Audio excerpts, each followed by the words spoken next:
Raybon, I want to start with the overvalued. And I'm surprised at wide receiver 13, Jaylen Waddle is overvalued given the optimistic nature of his new circumstances. Yeah, I mean, so it's optimistic in the sense that wide receivers year 2 is the new year 3. Like it used to be wide receivers break out in year 3. Now it's usually year 2 when you see a big jump. Now Waddle also had a very good rookie year. So I don't know how much more of a jump he can necessarily make, but I don't necessarily view the circumstances as kind of better for him to produce in fantasy.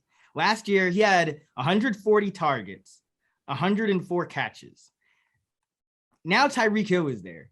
Tyreek Hill just had an interview where he explained why he wanted out of Kansas City. And it was because he wasn't being used enough, right? Like, so, Miami, they're gonna kind of use him as much as possible. And on top of that, he's just a guy who, you look at targets per route run, that's how you kind of project out wide receivers. And when you're, putting a guy in a new spot. And last year, like Waddle was far and away, the only kind of plus guy in terms of targets per route run for the Dolphins. Like he was getting open. He was getting a separation. The ball was going his way. Now you got a receiver that is better than him in that spot. And you're still expecting him to finish as a top 15 fantasy receiver. He was wide receiver 20 in points per game last year. And that was with 140 targets and 104 catches. He was wide receiver 20. Now you're expecting him to jump 7 spots after you added one of the best receivers in the league and one of the most highly targeted receivers in the league. It just doesn't really make sense from a numbers perspective, even though the player is very good and the player could even improve from last year in terms of just his skills. The numbers aren't necessarily going to match that in terms of his fantasy production with Hill there. What I love that you do very well specifically, and this is what bettors do well and what successful fantasy players do well, they completely flip conventional wisdom and the way the crowd is going on its head. Jaylen Waddle, everything you just said is such brilliant analysis, breaking down the numbers versus what I framed as positive circumstances, which actually aren't that positive at all, especially compared to what the numbers were last year. Another guy who blew up last year, everyone talked about as being key to the Las Vegas Raiders getting to the playoffs, wide receiver 29 in ADP, Hunter Renfrow. Yeah, and this is a similar situation to Waddle, where Hunter Renfrow, he's got 2 guys that are going to be schemed more than him in his offense now, Devontae Adams and Darren Waller. And Hunter Renfrow last year, you look at his numbers with and without Waller, and he's a very good receiver. He gets a lot of separation. We've seen the triple and quadruple moves that he sets the defenders up with. So he's another great receiver, but his catches per game dropped by 1.2 with Waller in the lineup. And now you're adding Devontae Adams to that. You're taking a 1.2 catch drop, and then you're adding your Adams, which could be another, 1.2 catch drop. And Renfrow is not a guy who's getting a high yards per catch or anything like that. So he's a guy, the loss of volume hurts him a lot, because for his career, he averages 11 yards per catch. 9 touchdowns last year is probably an outlier, especially for a guy his size, it's kind of a slot guy, 5'10", 185. So I just think that it's really going to be tough for him to produce top 30 numbers with those 2 guys. He might be a top 30 receiver in the league in terms of his route running ability, all that good stuff. But in fantasy, it's hard to expect that kind of season from him. With Devontae alone would probably have knocked that down. But you're also bringing Waller back, who missed significant time last year. If both of those guys are healthy, is going to be really tough. And also, you want guys, when you're drafting wide receivers, especially around this spot, you want guys who have that upside to be their team's number 1, but no lower than their team's number 2. And Hunter Renfrow's already the team's number 3. So it's just a situation where I think, the floor is probably decent, but I think he could go a little higher in terms of the upside. You are overvalued at wide receiver 35, a guy whose stock has been falling, I'd say, the last year in his time with the Arizona Cardinals, DeAndre Hopkins. Yeah, and this is another one of those numbers plays because it's really hard to kind of figure out how do I discount a 6-game suspension, right? It's something that it's like, okay, wide receiver 35, that sounds right. He's usually in the top 10. We'll drop him to 25 spots. It's really hard for people that aren't like modeling this or really looking at the numbers to get like an accurate way of discounting the 6 games. First of all, the 6 games is a little more significant. It's not 6, divided into 17. It's 6 divided into 16 because no one plays fantasy on the last day. So it's not like you're spreading some of that suspension out over the full season. It's even less. But okay, last year, Hopkins was the wide receiver 17.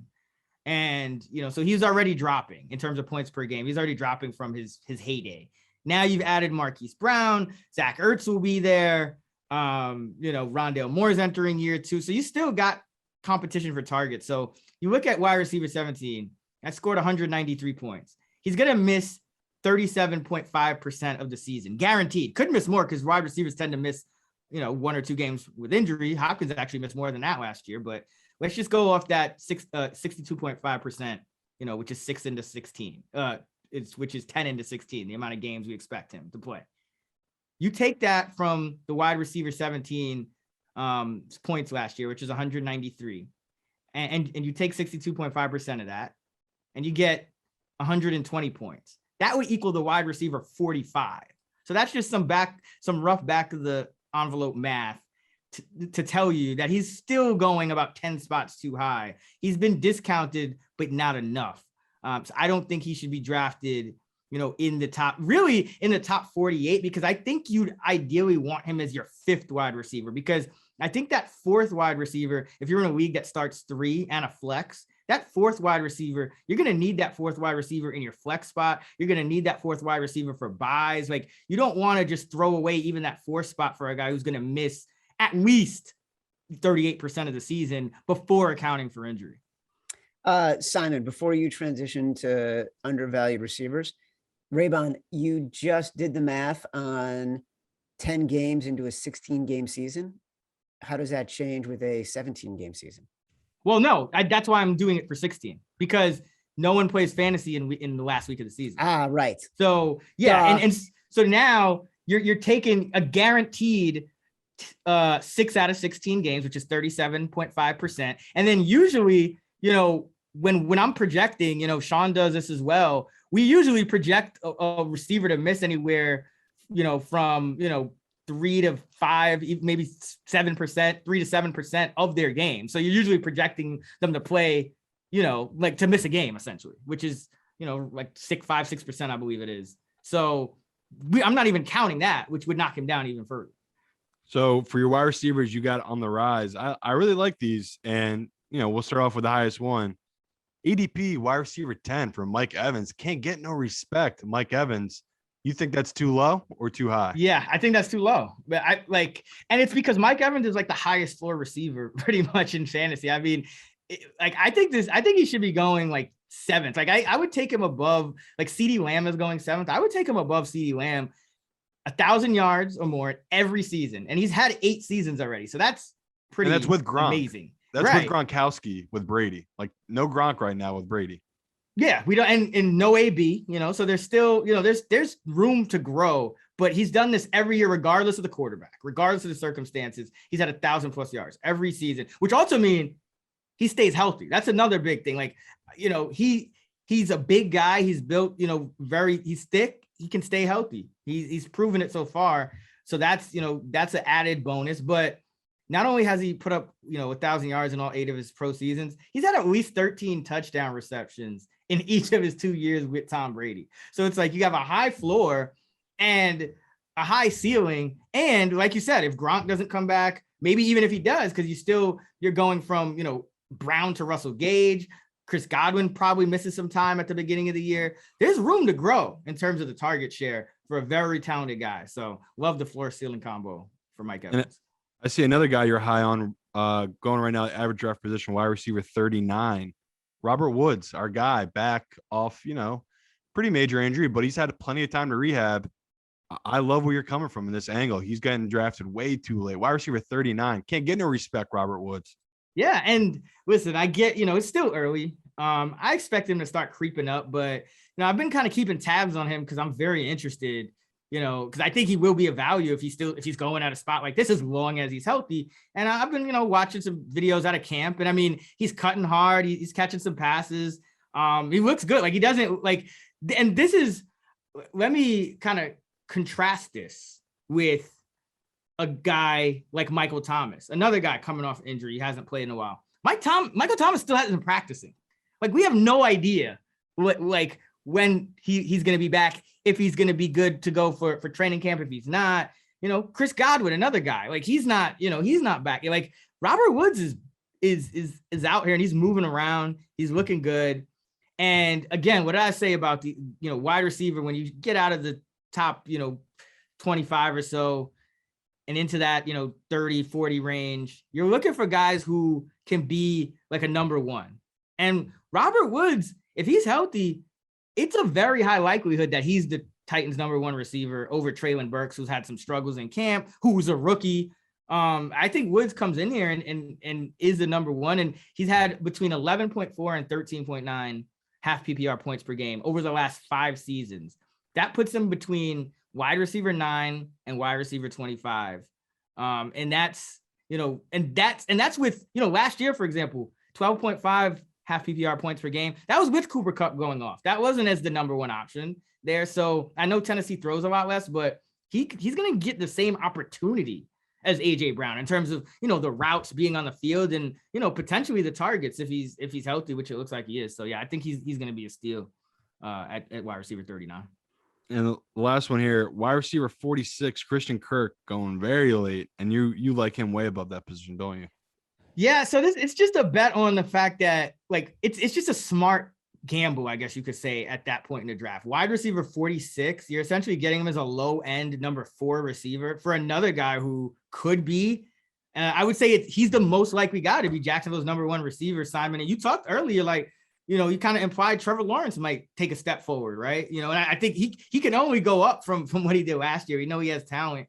So Christian Kirk, in the 7 games without DeAndre Hopkins last year, he averaged 5.6 catches, 65 yards per game. That was his time. He showed he could be a true number 1 receiver, or at least put up those kind of numbers, even getting more defensive attention. And then you look at the targets per route run, and his number last year, 19.4%. That was higher than Marvin Jones, who was at 18.2, and Zay Jones, who was at 17.2 with the Raiders. So, when you're projecting this out, just based on the numbers alone, Christian Kirk, you would project him to get the most targets on the team. And then you look at the contract they gave him, and you look what he did when he was that top guy. And you say, okay, this guy, maybe he doesn't put up top 20 numbers, but I think he definitely could sneak into the top 30 as the Jaguars, number 1 receiver, or de facto number 1 receiver. So I think wide receiver 46 is way too low.